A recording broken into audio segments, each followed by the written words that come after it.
Hey, everyone. Welcome to Locked On Lakers for Tuesday. Brian Kamenetsky and Andy Kamenetsky. Anthony Davis is out for at least a month, Andy. And that's got people thinking, or at least us thinking, about his future in LA and whether or not he really is the guy that the Lakers need to take over once LeBron hangs it up. Plus, it's Fizdale watch time. Get all of that and more on Tuesday's episode of Locked On Lakers. You are Locked On Lakers, your daily Los Angeles Lakers podcast. Part of the Locked On Podcast Network, your team every day.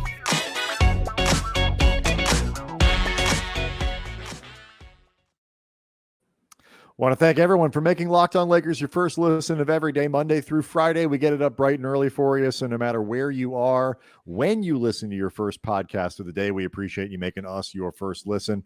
And make another Locked On podcast your second listen of every day. Get ready for the game coming up against the Suns by listening to Locked On Suns with Brendan Clean, a great podcast there. Want to let you know that Tuesday's episode of Locked On Lakers is brought to you by Truebill.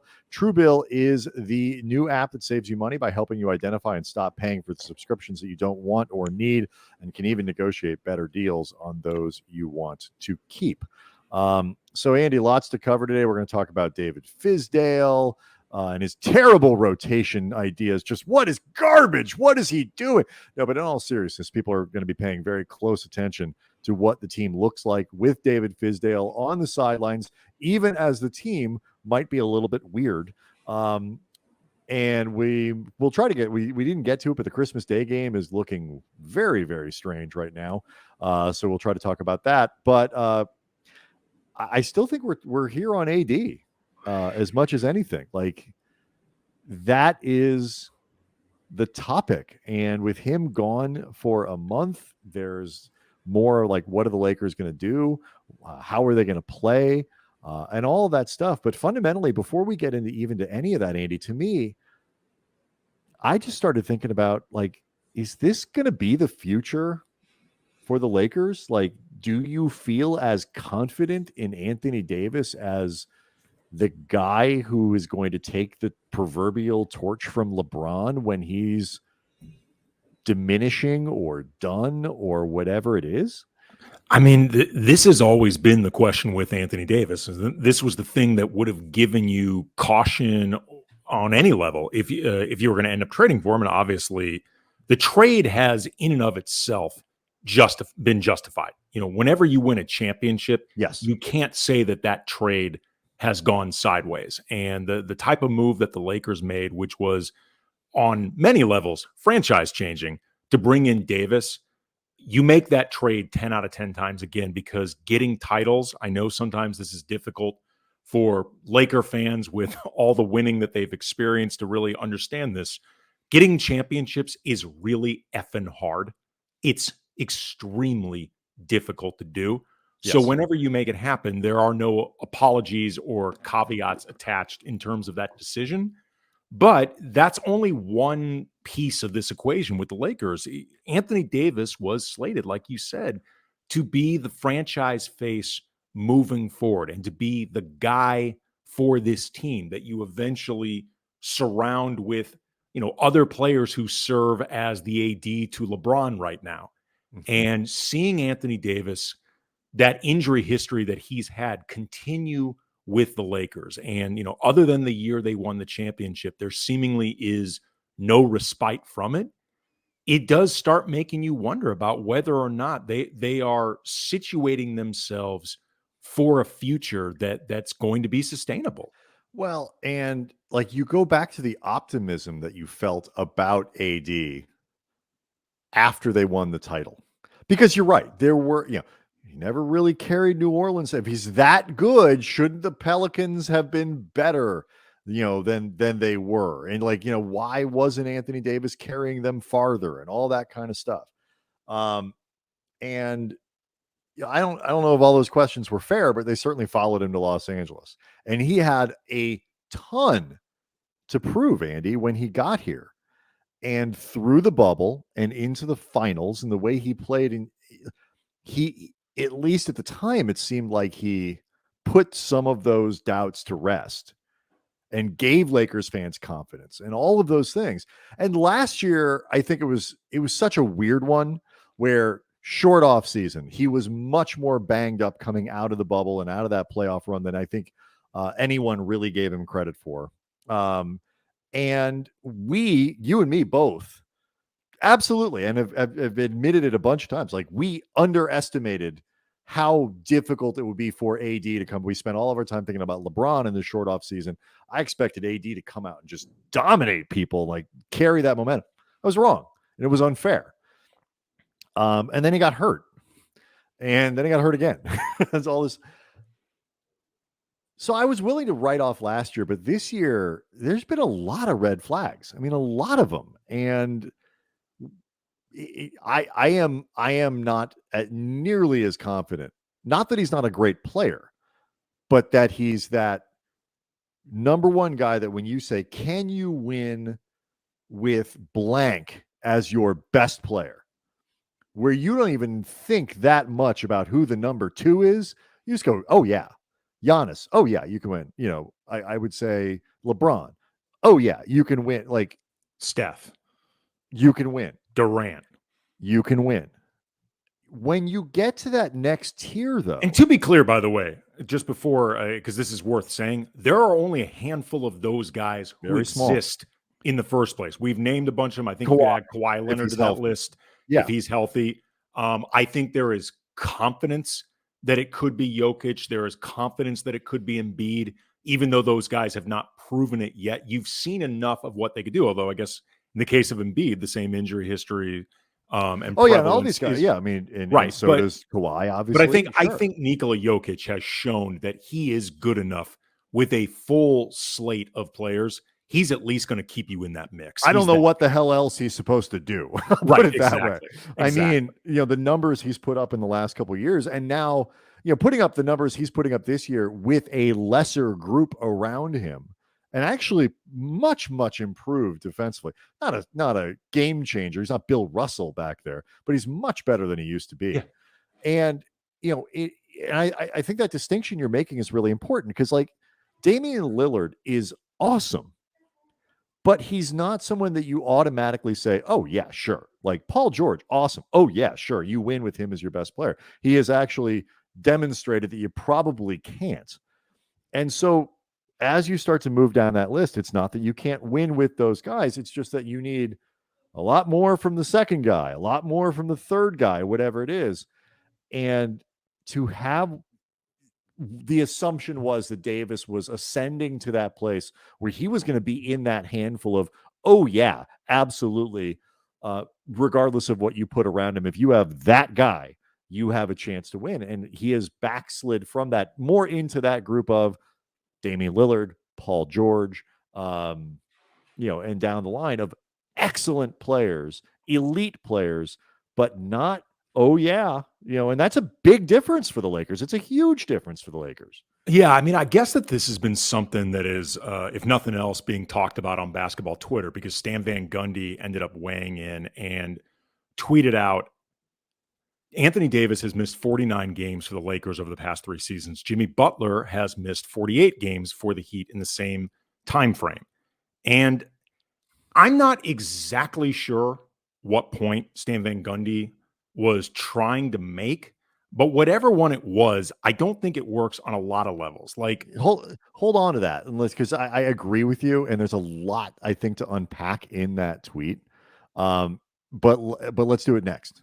Locked On Lakers brought to you by Truebill. Do you know why free trials renew without your consent? It's because it's a business scam out to get you. Don't let greedy corporations pocket your money. Download Truebill to take control of your subscriptions. Truebill is the new app that helps you identify and stop paying for subscriptions you don't need, want, or just forgot about. On average, people save up to $720 a year with Truebill. Companies make subscriptions really complicated, difficult to cancel. Truebill, though, makes it incredibly simple. Just link your accounts and Truebill will cancel your unwanted subscriptions in one tap. Truebill has over 2 million users and has helped them save over $100 million collectively. So don't fall for subscription scams. Start canceling today at Truebill.com/LockedOnNBA. Go right now, Truebill.com/LockedOnNBA. It could save you thousands a year.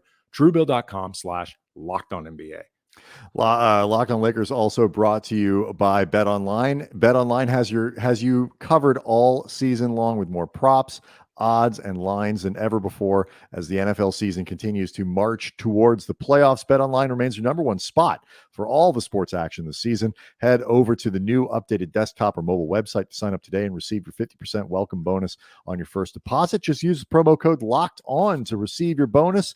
So from basketball, football, NHL, boxing, and UFC, right down to your favorite Vegas casino games, don't wait to take advantage of all the amazing offers available for the 2021 and almost the 2022 season, Andy. We are not far away.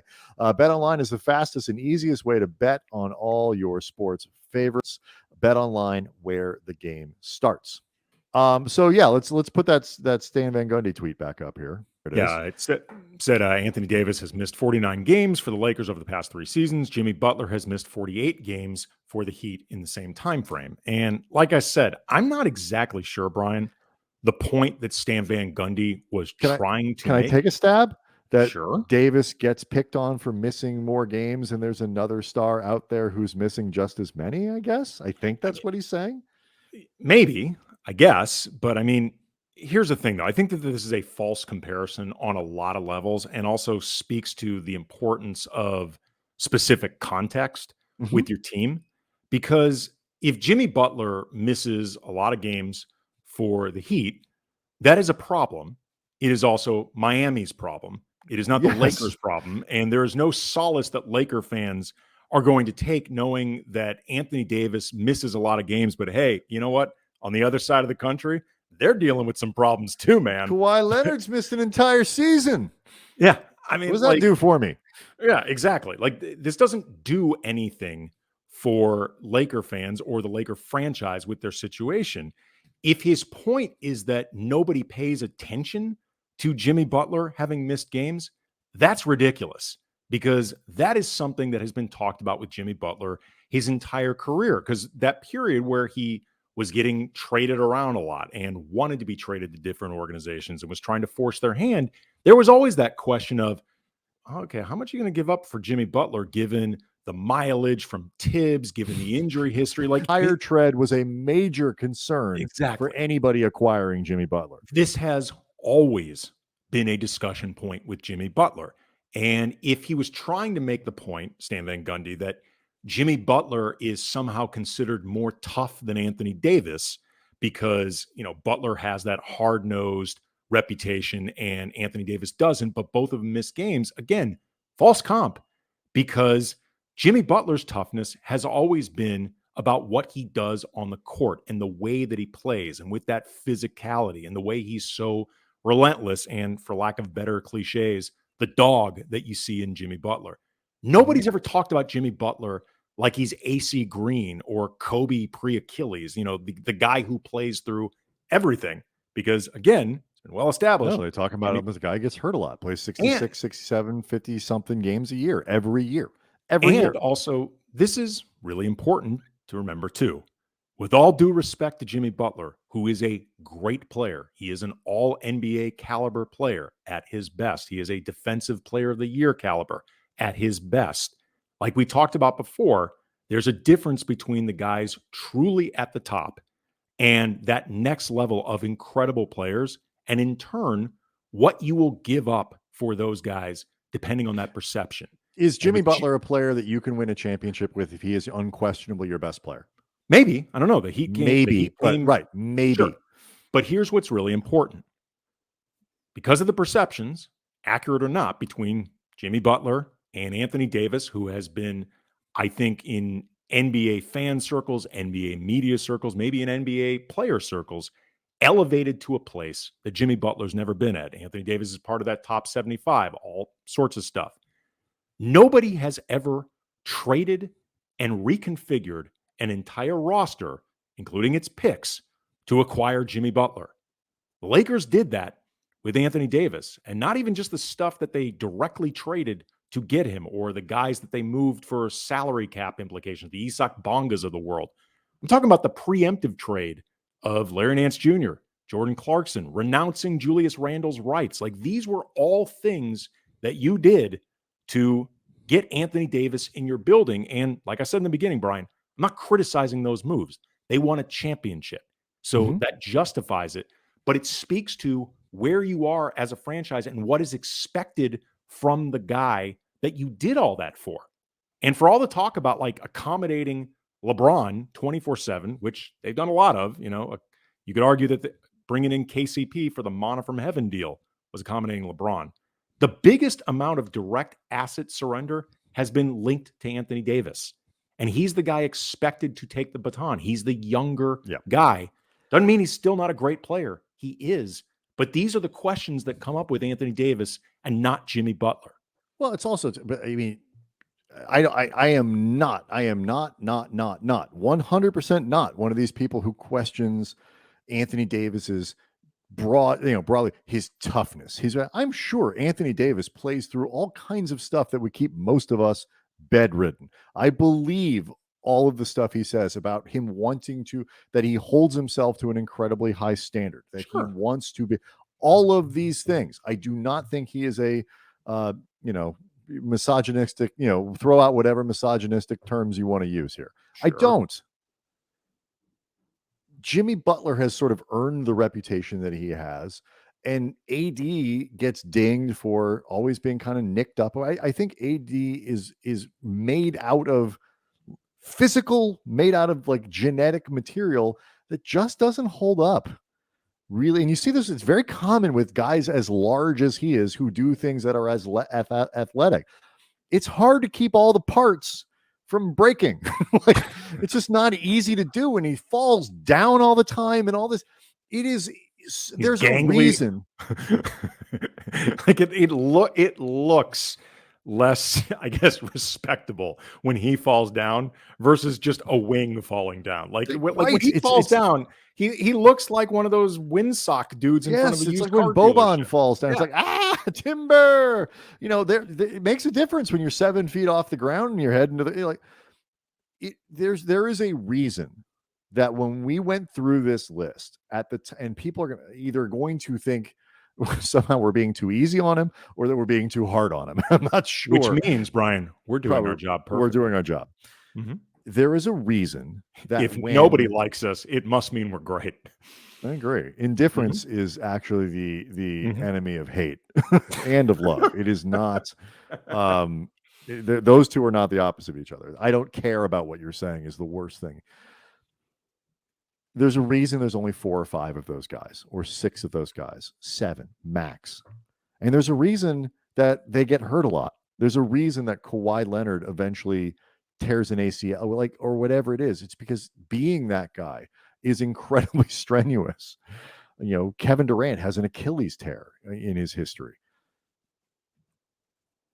Not being able to be one of those guys is not an insult, but it does impact the Lakers going forward because, like you said, the plan was for him to be that guy.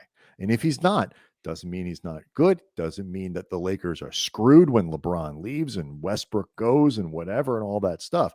It does mean that the caliber of players that they need to put around Davis rises. Mm-hmm. And when you have there aren't that many of these guys that come on the market. No. The Lakers may not have, they'll have cap space. To Rob Pelinka's credit, when LeBron's contract is done and Westbrook's contract is done and all these things we talked about, is we will criticize Rob for some things. He's got a clean cap sheet to go find another superstar to put around AD, build that roster back out again. But other parts of it, draft picks, this and that, are limited. It makes a difference. It's a big deal if LeBron, in the same way that it's a big difference, it'd be a big deal. Like you made a great point a couple weeks ago that LeBron descending, I guess, from the 5th best player, 4th best player to the 9th, 12th best player, 10th, whatever, isn't a big deal if it happens over 4 seasons. It is a big deal if it happens this season. Right. It's also a big deal if AD ascending to this 3rd, 4th, 5th best that top tier of guy, you maybe could get away with it. You hope, maybe probably not this season, but you damn well may be in trouble if in 2 or 3 years he's not there. Yeah, the last point I would make on this is just if AD's injury history becomes his injury future, and this is something the Lakers have to account for, it doesn't mean, as we've said many times, that he's not still a great player, because he is. He's fantastic. And he's still somebody that can be a critical part of winning a championship. It does mean, though, you have to find somebody better than him, but also somebody who you can rely on to be better and on the court. So again, you've got a small pool of people to choose from. Oh God, this stuff is so fascinating, and so you just makes me think, like, for all of it, there's a lot of criticism in here, and a lot of this, and there's guys are paid millions of dollars. Like, all of that is true, but it should all come with the caveats and like the understanding and all the what we're asking of people to be not just like they're already the top. Anthony Davis already in the top 2% of the top 0.00000% on earth. Like, we're asking you to be in the top 1%. Like, it's like this is hard business that we are asking a guy to do, and when we already acknowledge he's a Hall of Famer. While we sit on our asses doing a podcast, doing goddamn nothing. That's exactly right. Yep. Like, who are Yep. You are correct. Kevin Durant on Twitter. Who am I to be flapping my gums? Like, you and I we couldn't lead. We would get annihilated by a competent team of 13-year-old basketball players. Yeah, but you know what? Annihilated. That's why we only make half of what Anthony Davis makes. That's right. That's why. Because we're only half as good at what we exactly. do. That's why we only make $20 million a piece each year. All right, let's overreact to David Fizdale. We'll do that next. Locked On Lakers, brought to you by Boost Mobile. You listen to podcasts for the power of knowledge. You switch to Boost Mobile for the power of saving money, because with Boost, you get the power of a free 5G phone so you can listen to all the latest episodes. The power of 3 unlimited data lines for $300 per month so your family can boost all that brain power too. And the power of one of America's largest 5G networks so you can do it all with the speed of 5G. With all that money you'll save, all that knowledge you'll gain, just think how powerful you'll become. Switch to Boost Mobile. You can find out. Get a free Samsung Galaxy A32 5G when you switch to one of America's largest 5G networks. More power to save. Boost Mobile. Just remember, free phone limited to new customers and 1 per line. Additional restrictions apply. Offers and coverages not available everywhere for all phones or networks. See boostmobile.com for details. So I made it. I made a tweet, Andy. I sound like a 96-year-old. I made a tweet. I put out a tweet. Tell me more, Mom. I put out a tweet on the Twitter. During the first 2.5 minutes of the game against Chicago, that just said, "Oh man, Fizdale's rotations are stupid." Like, he hadn't even made a substitution yet, and he's playing with a lineup missing 5 guys, and including a dude that they just signed off the street 3 hours ago.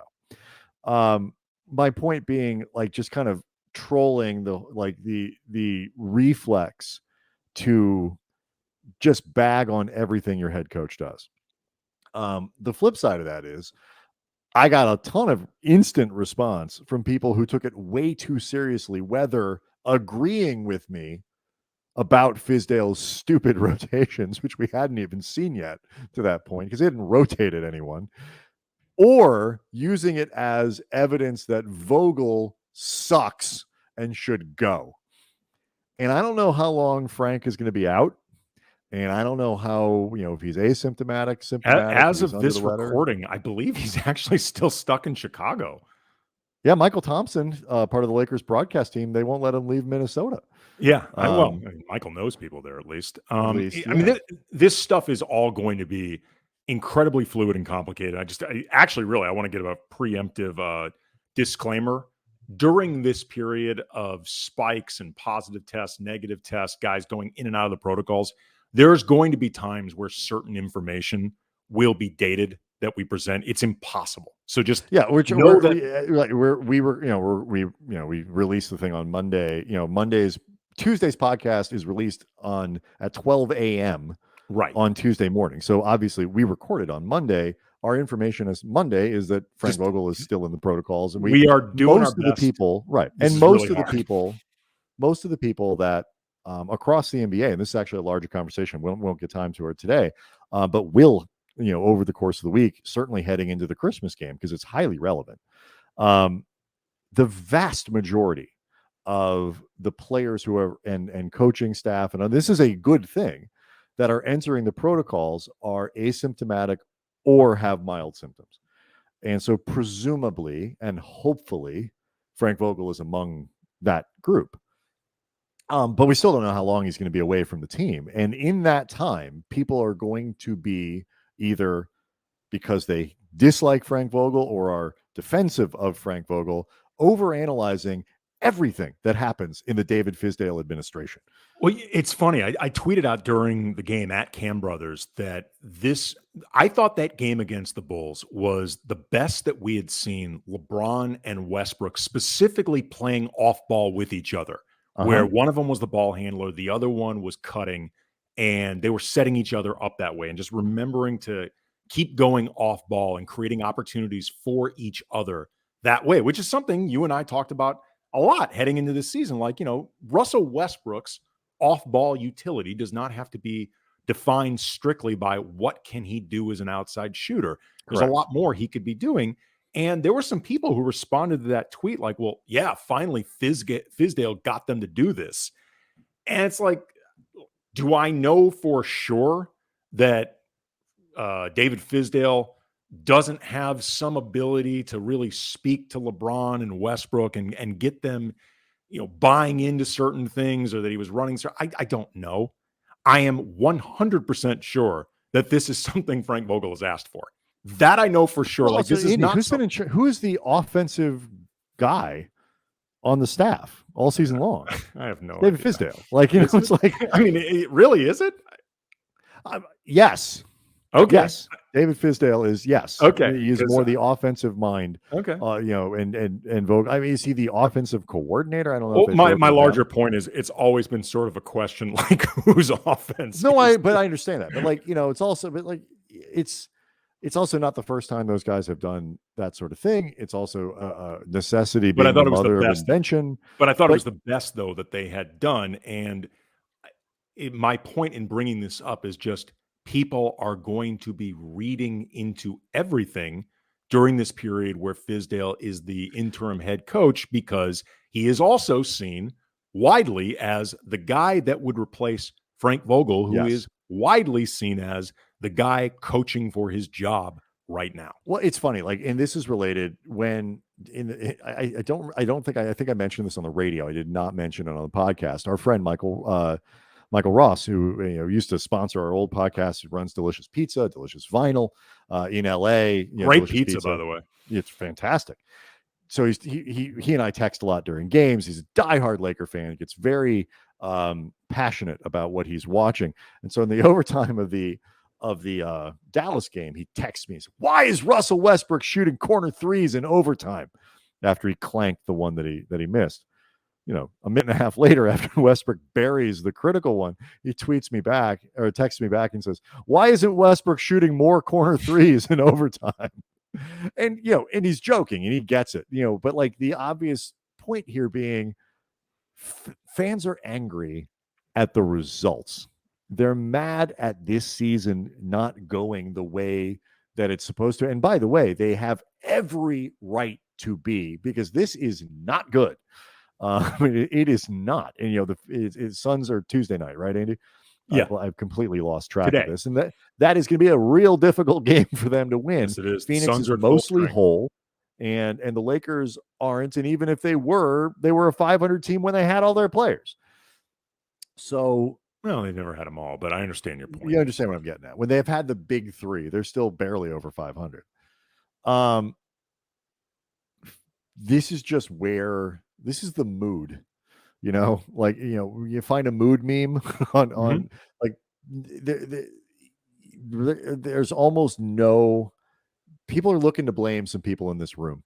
And that's why you get this wild reaction, and it's what's going to be an overreaction to everything Fizdale does, good or bad, with what is as as Grandma Sophie might have said, a fakakta lineup that he's got to put out there.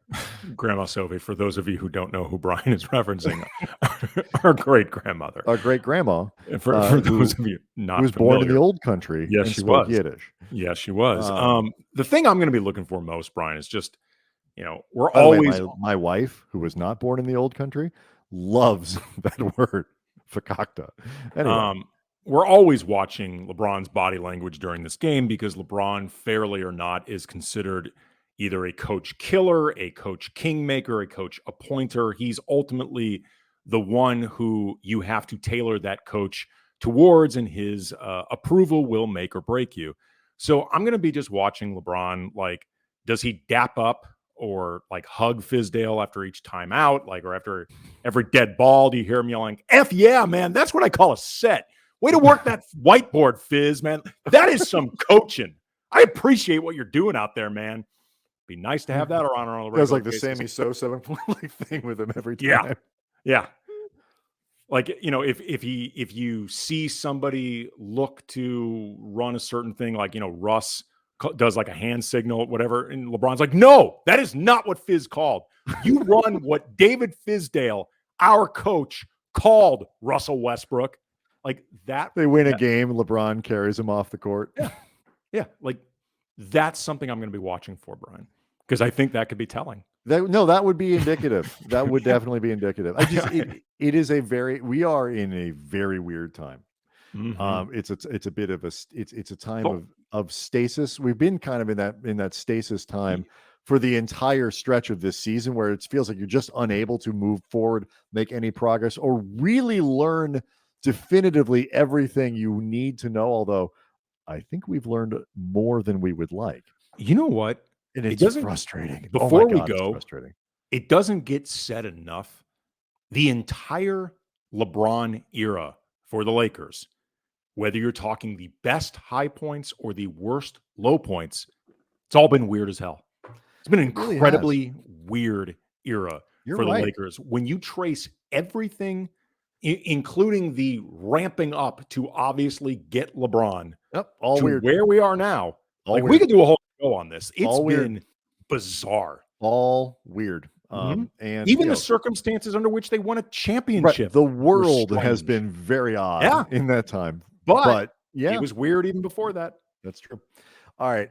We'll get to the whole COVID thing because it's not even like it to me is a fascinating topic of what sports do. Even separate from what does society do. And we'll get to Tuesday's game. Maybe the freedom that they have of being a wild underdog will work for them. You never know. We'll get to all that. We've got a lot to cover as we get into the holidays. It's been fun watching LeBron and some of these guys. If they play like they did against Chicago, at least they'll be an entertaining team to watch. They'll give themselves a chance. And that's what we hope to see. Got to steal some games here and there to keep this thing going until Davis comes back. So thanks for making Locked On Lakers your first listen of every day. Appreciate you doing that and then making another Locked On podcast. You appreciate you making another Locked On podcast your second listen of every day. And of course, subscribe to Locked On Lakers on YouTube. We'll see everybody on Wednesday.